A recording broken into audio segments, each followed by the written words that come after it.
Well, here's something you don't see every night. First-hand accounts of real-life exorcisms from Catholic priests trained by the Vatican. They say they've seen demons in action. Take a look.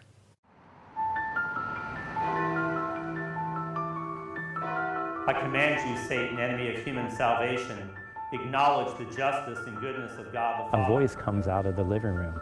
Get out. Who by his righteous judgment has damned your pride and envy. His back starts to arch and he's like, depart from this servant of God, whom the Lord has made in his own image. So he picks up the book and that baby voice again. He goes, I read this book. Many will dismiss the idea of the devil taking possession of a person. But the priest in this tiny town near the border of Ohio and Indiana is now known all over the world for his work around just that. He never even wanted to become an exorcist and says what he's seen isn't far off the movies. When I saw a person levitate during an exorcism during my training in Rome, I think I was sitting there with my jaw wide open. In the face of the enemy. Let the enemy have no power over. Famous scenes portray pretty extreme manifestations of the devil. The Father, Jesus Christ. But this vision claims to capture the authentic exorcism of a woman who'd suffered abuse before turning to drugs and prostitution. So when an exorcism is performed, the exorcist is in charge of the scene, and nobody should interject or do anything. When I was appointed in 2005, I became one of only about 12 officially appointed exorcists in the United States. Father Vincent Lampert is one of America's few Vatican-trained exorcists, living there for 3 months to learn how it's done. So during my time in Rome, I sat in on 40 exorcisms and was able to learn firsthand again the church's ministry to those up against the demonic. His stories of witnessing the devil at work as a qualified exorcist are nothing short of haunting. As soon as I started praying, she lunged at me like a wild dog. She's like, whoa! Oh my God. I think I jumped back 5 feet, and this voice that came out of her mouth said, well, who's he? He has no power over us. That's what happened when he was trying to help a woman who'd become possessed at the hands of childhood trauma, raped by her father. And I went over and laid my hands on her head and started praying, and then the demon started laughing uncontrollably at me and says, you can't get rid of us. We've been here too long and you're not strong enough. So you remember the sound? That's what the voice sounded like? Oh yeah, usually the manifestation is always, you can't get rid of us. We've been here too long. Again, it's that sense of wanting to instill fear. Lampert uses various rituals, including insufflation, a breathing prayer, which with one woman roused the devil in a frightening way. The chair flew back and hit the side of the altar. The person flew up out of the chair, and you heard a shriek, scream. I mean, hearing that happen and visualising that happen, the cynic in me says, I can't imagine that being a plausible thing to happen, for someone to fly off a chair and... I mean, I just breathe, and you would have thought that they were hit with a hurricane force wind. The chair just went back like that, and then the person, you hear this shriek as they come up out of the chair and then fall on the floor. So that 100%, that's what happened? That's absolutely. That's frightening. Father Lampert tells me he's receiving about 1,800 calls, emails and letters every year from people all over the world who believe they're possessed. More than half of those, he says, come from people who aren't even Catholic or religious at all. When I was first appointed, I would get maybe 3 or 4 calls a week. Now I get like 35 calls a week. This massive spike in requests, he thinks, is due to religion diminishing around the world. Because faith is in decline, when people experience something in their lives that they can't really figure out, then it leads them to believe that maybe it's something evil or demonic. But it's not as simple as believing you're possessed and calling an exorcist.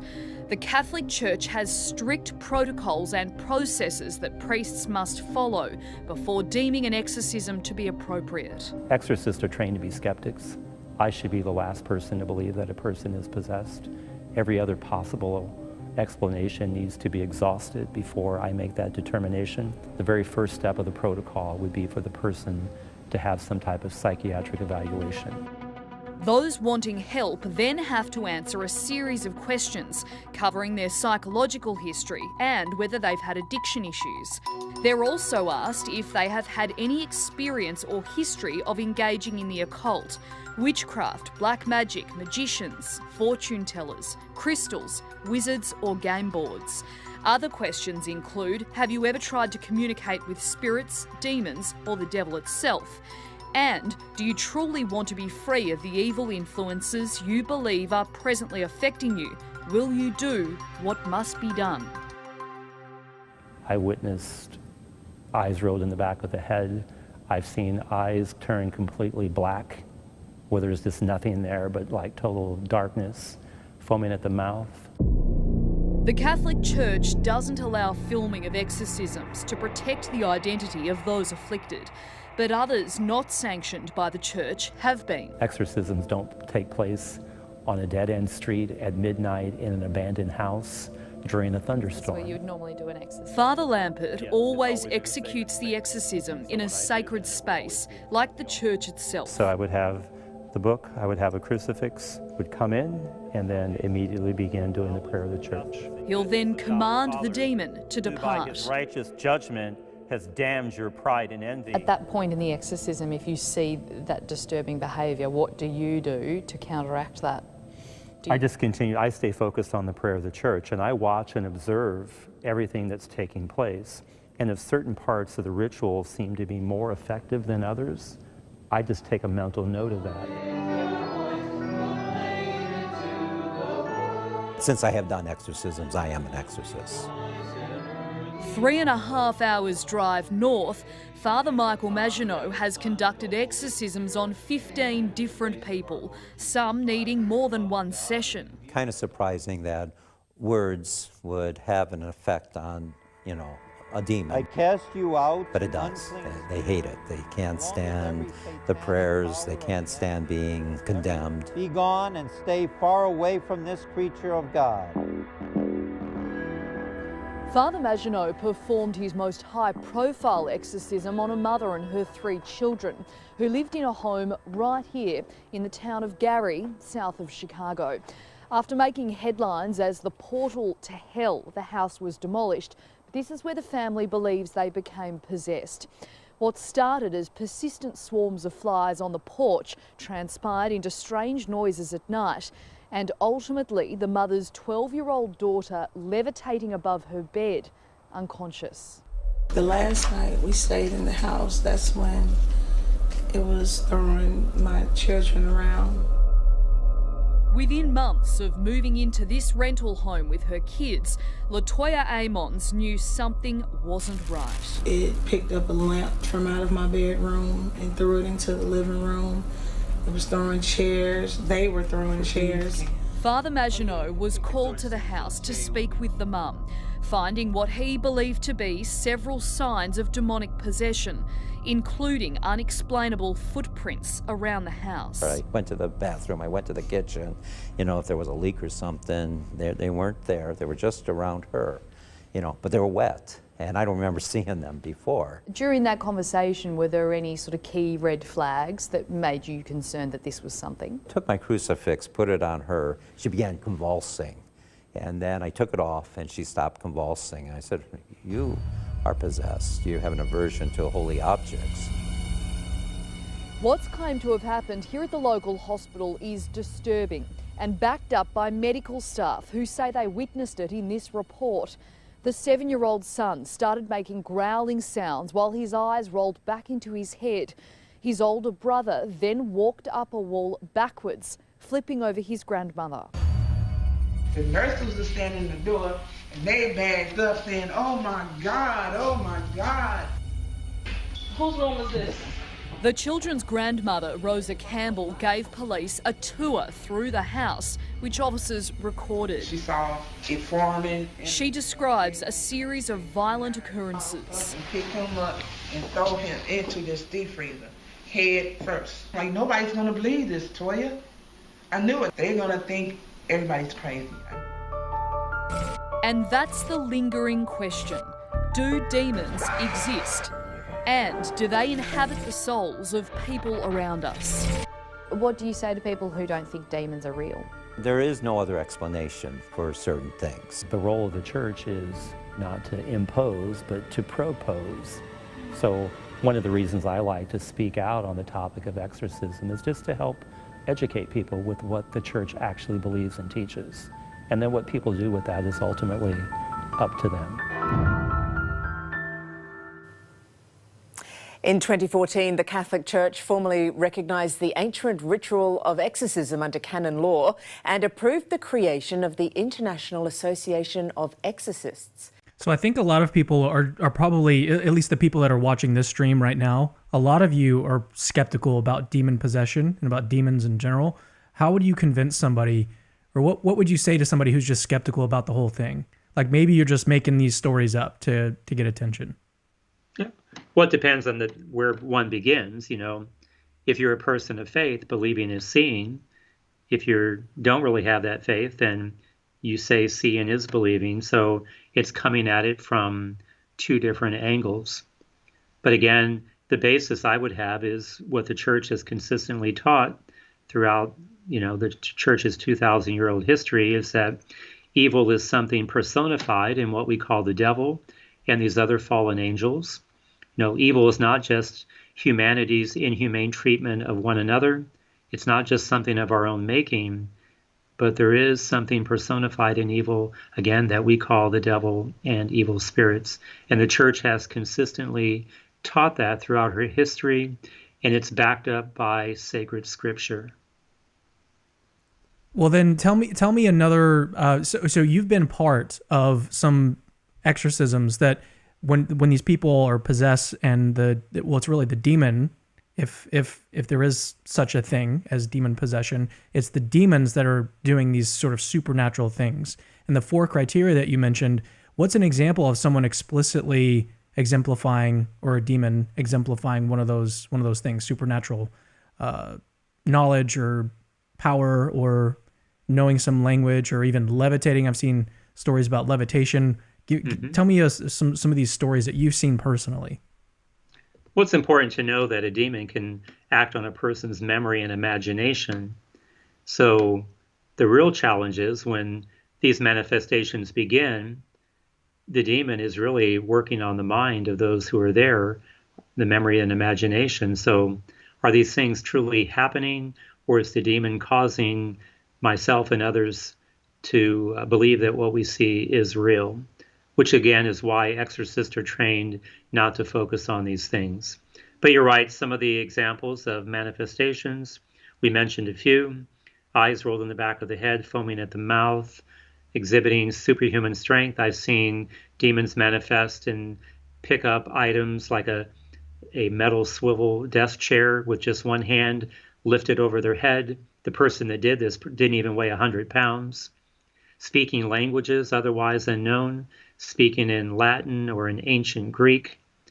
Other examples would be slithering on the ground like a snake. Again, all of these things are meant to instill fear. I personally witnessed someone levitate.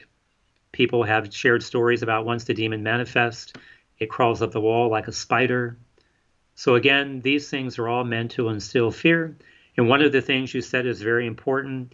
The distinction must always be made between the person as an individual and the actions now of the demon once they've taken over the person's body, treating that body as if it were its own.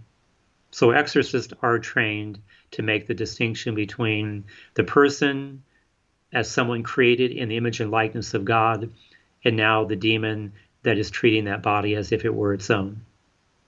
Let's talk about the philosophy behind demon possession. How can something like that be possible? How can a spiritual being take over a physical being and make them do things?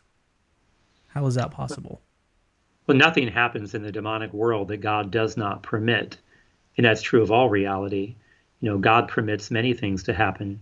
Doesn't mean that God desires them to happen, but God does permit things to happen. So why would a demon be interested in possessing a human body? And the answer is at the very core of Christianity. The greatest thing that God ever did for us is the incarnation, took on human form in the person of Jesus Christ. So the devil or some other demon who wishes to mimic God in each and every way believes that he takes on human form by possessing a human body. And when they possess the human body, it's using the person's voice to speak, their hands to give gestures, their feet to walk. But again, once the demon takes over, then all of the actions are now wholly defined by the demon itself. So, well, the question is, how does that happen? How can a spiritual being like a demon actually take possession over somebody and make them do things? Like, do they implant themselves in the soul? Is it is it neurons that they're fiddling with? What is that actually? What is happening? It's not in the soul. There can be no actual connection between a human soul and a demon. So it's always of a physical nature. And that goes back to what we touched on earlier, is someone is creating an entry point whereby they are inviting a demon into their life. You know, a demon, as a pure spiritual creature, doesn't occupy time and space as we do. You know, you're in a room right now, I'm in a room, the room is containing us. A spirit isn't contained by space, it contains the space. Now that can kind of give you a headache to think about it for a moment, but as a pure spirit with intellect and will is not contained by space, it contains the space. So when one chooses to open up an entry point to evil into their life, it literally is that now the evil spirit is containing them. They've either pushed God away and invited the demon now to contain them, and that's how the manifestations then will begin and take place. So it's a physical. So it's an analogy I was thinking about was it'd be like a demon coming in and like pushing the person out of the driver's seat into the passenger seat, and then the demon sits in the driver's seat and starts driving the car, so to speak. And the car is the analogy of the body, something like that. Yeah. Yes. And when that happens, people I've worked with, some are fully aware of what's taking place, but they feel as if they're a prisoner trapped in their own body. They're incapable of stopping what's taking place. Other people I've worked with have told me that once the demon took over, they lose all recollection of what was taking place. Let's think about some other natural explanations of what could have happened in these cases. So when you mentioned levitation, what could have been happening there that is not supernatural? Do you know what I mean? So like, go ahead. I was going to say it could have been just something that I believe that I was seeing, because at the time the person was shaking very violently, and then I saw them rise up out of the chair, and then that's when the priest reached over and put his hand on the head of the person and pushed them back in the chair. Now there was another priest in the room, and we talked about it later, but he didn't see it. So I saw it, he didn't. Obviously the priest doing the exorcism witnessed something to reach over and push the person back down into the chair by putting their hand on their head. What about the one where the person grabbed the steel table, and raised it above their head with one hand?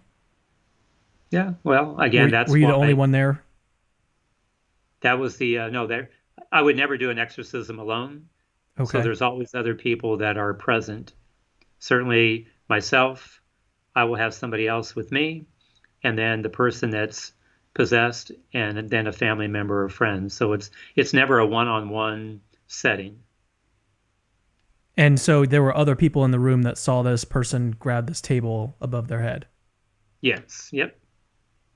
And there was no way they could have done that on their own volition?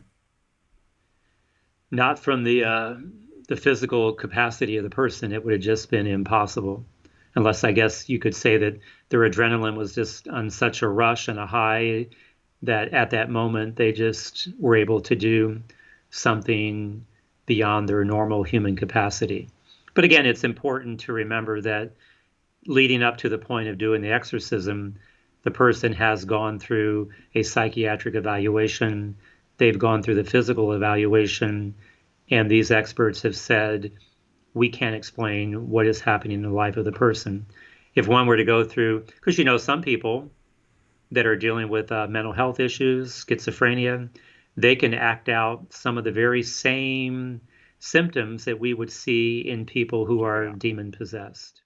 Wow. Okay. your job is literally the stuff of horror movies, right? I mean, they make scary movies out of what you do. They do. And I don't want to give the devil too much attention because he's Mr. Look at Me.